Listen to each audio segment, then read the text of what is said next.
Wow! Hello mga Bebshi! So ngayon, bahay update tayo and mamaya naman ay magluluto ako ng paklay. Para sa ating bahay update mga Bebshi, ay ito nga ang trabaho nila kahapon.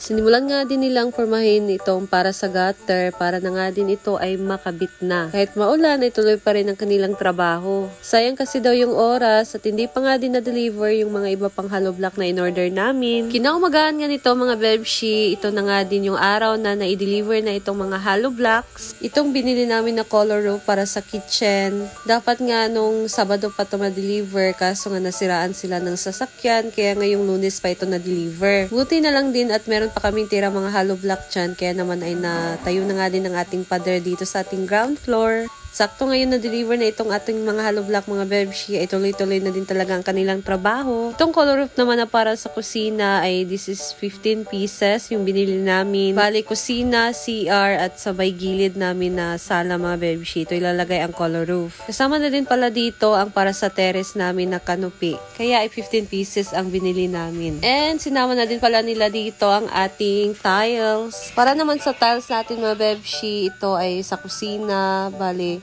sa CR at sa flooring natin sa sala. So, para sa sala na ating tiles ay 65 pieces. Tapos, sa ating namang kitchen wall or dito sa ating lababo ay para naman sa ating lababo na tiles lahat ay 14 pieces. At sa CR naman natin mga Bebshi ay bali 24 pieces lahat. So, ayan, bali 97 siya lahat ang tiles natin mga Bebshi. At abangan nyo na lang talaga ang finished product nito kung maganda din talaga, kung maganda ba talaga yung pinili namin ng mga kulay, mga design ng ating tiles, kung bagay ba din talaga siya sa ating bahay. Go na yan. Ayan na nga din at ito ng mga hollow block na talaga namang hinihintay namin para dire-diretso na ang trabaho ng ating mga trabahante. Grabe, hinay-hinay na din talagang natatapos itong ating bahay mga Bebshi at sooner or later ay kapag house blessing na din tayo dito. Update naman tayo dito sa ating taas, sa ating tawag dyan, color roof and gutter. Ayan na nga mga Bebshi at ganyan na nga din ang kanyang itsura. So, malapit na din talaga nila itong matapos. So, ang nagtatrabaho dito sa ating gutter ay sila din ang magtatrabaho para sa ating sa kisame at double wall dito sa ating kwarto. So, hintayin lang namin na matapos sila dito para sisimulan na din nila ang ating pag double wall at kisame sa kwarto. Ayan mga Bebshi, so sobrang happy ko talaga. Sobrang happy namin ni Habi na unti-unti na din talagang natutupad ang aming mga pangarap na may sarili na talaga kaming bahay sooner or later makapag na kami dito. Ayan, may batang makulit dahil nga tumulong din ang kanyang lolo dito, kaya siya nandito ngayon. Napaka-lolos boy kasi itong batang tong si Nick. Pagka nandito din talaga kanyang lolo, hindi talaga ito mapakali. Pero hindi na din naman kami nagtagal dito mga Bebshi at kinuha na din namin ulit si Nick dahil nga naman merong nagtrabaho dyan at sobrang na-miss nga din siya dito dahil nga meron na tayo ditong pader at medyo maluwag na nga din itong baba natin. Dala na nga din na nalagyan na nila ito ng finishing at hollow block. So, yan mga Bebshi, sobrang natutuwa talaga itong si Nick. How much more na lang kaya pagka natapos talaga itong ating ground floor. So, ito lang muna ang update natin ngayon dito sa ating bahay mga Bebshi. At abangan nyo na lang sa mga susunod ko pa na video ang ating next update sa ating bahay serye. Hanggang matapos ay subaybayan nyo ako mga Bebshi. Wow!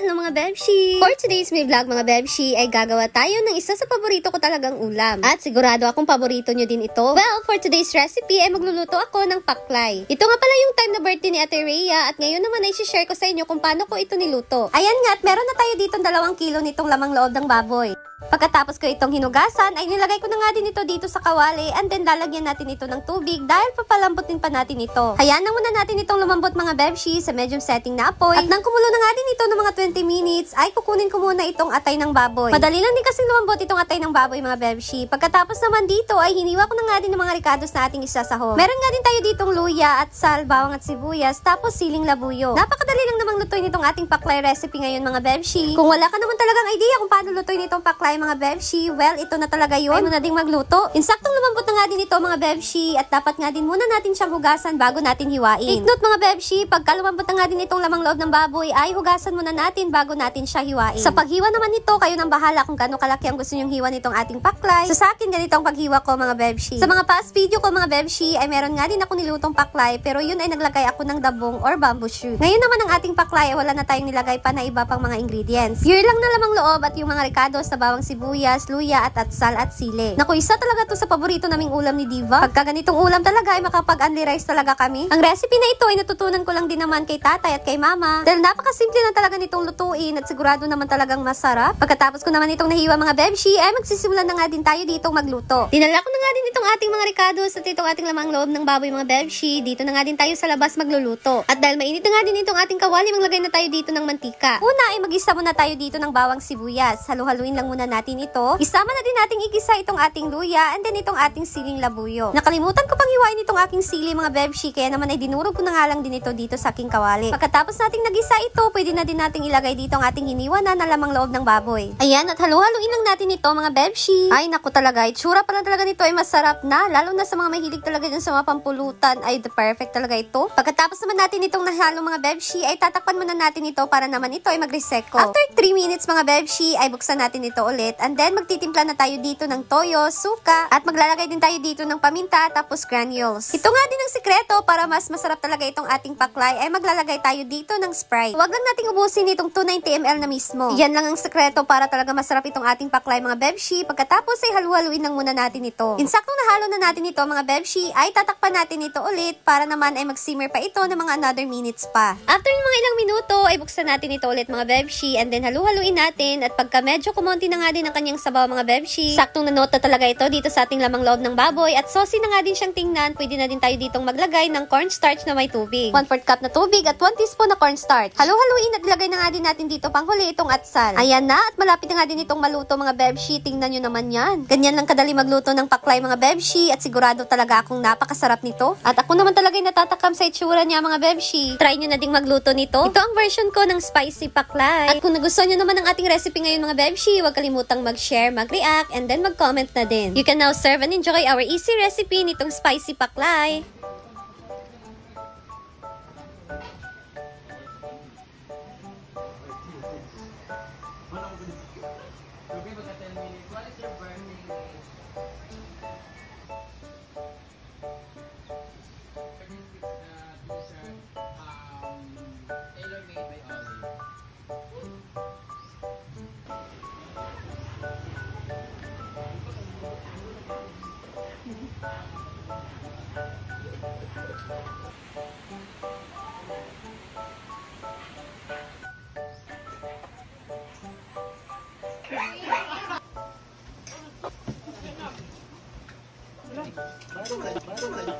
That's all for today mga bebshi. Thank you so much for watching and see you again sa aking next video. Bye!